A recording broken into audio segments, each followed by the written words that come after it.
Assalamualaikum warahmatullahi wabarakatuh. Selamat berjumpa lagi Bapak Ibu semua.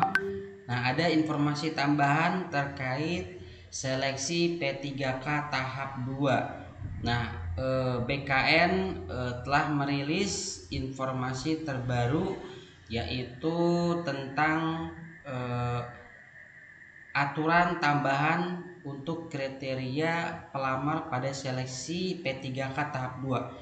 Nah, apa aja untuk informasinya?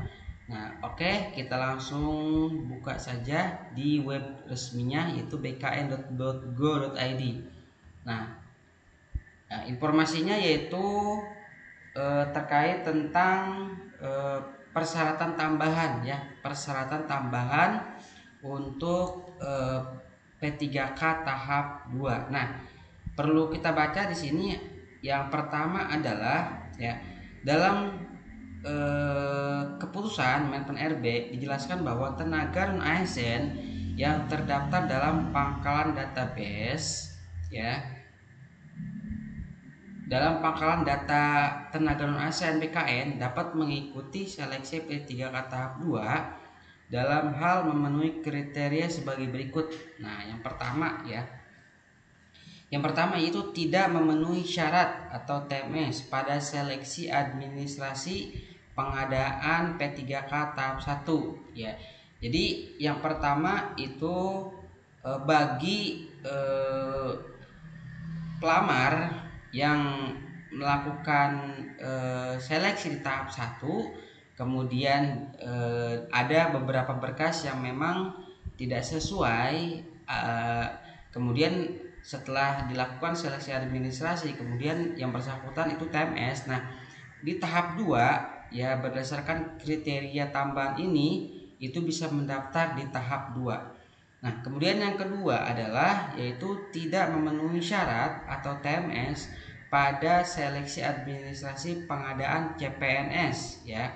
Nah, ini jadi ketika ada Bapak Ibu yang sudah melakukan pendaftaran di seleksi CPNS, ya, di CPNS, yaitu ketika Bapak Ibu sudah melakukan pendaftaran, kemudian buat akun, kemudian seleksi administrasi. Nah, ketika di seleksi administrasinya Bapak Ibu gagal, nah, kemudian Bapak Ibu bisa mendaftar di P3K tahap 2. Tetapi dengan catatan ketika Bapak Ibu sudah melakukan melakukan seleksi administrasi lolos. Nah, kemudian Bapak Ibu lanjut ke seleksi SKD, ya, seleksi SKD, seleksi kompetensi dasar, kemudian gagal. Nah, itu tidak termasuk kepada kriteria yang nomor 2 yang sudah disebutkan di webnya bkn.go.id. Nah, kemudian yang ketiga adalah peserta yang belum sama sekali melamar pada seleksi pengadaan ASN, baik yang CPNS maupun yang P3K.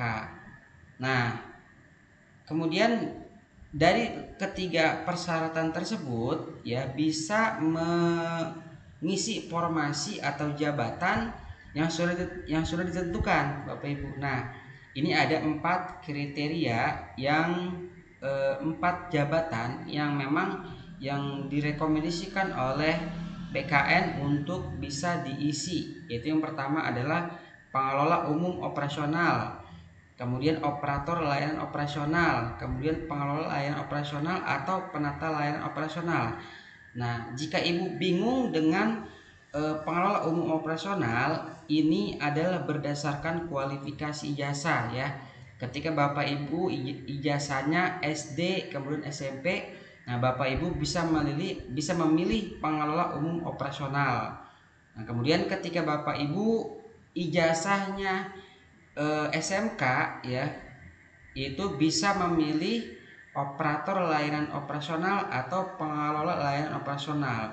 Dan jika Bapak Ibu mempunyai kualifikasi jasa S1, Bapak Ibu bisa memilih penata layanan operasional.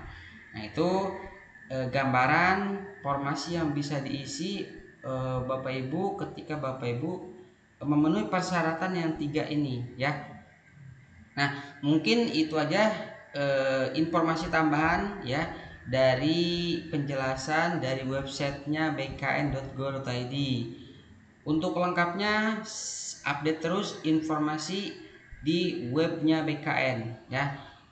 Sekian, mudah-mudahan informasinya bermanfaat. Assalamualaikum warahmatullahi wabarakatuh.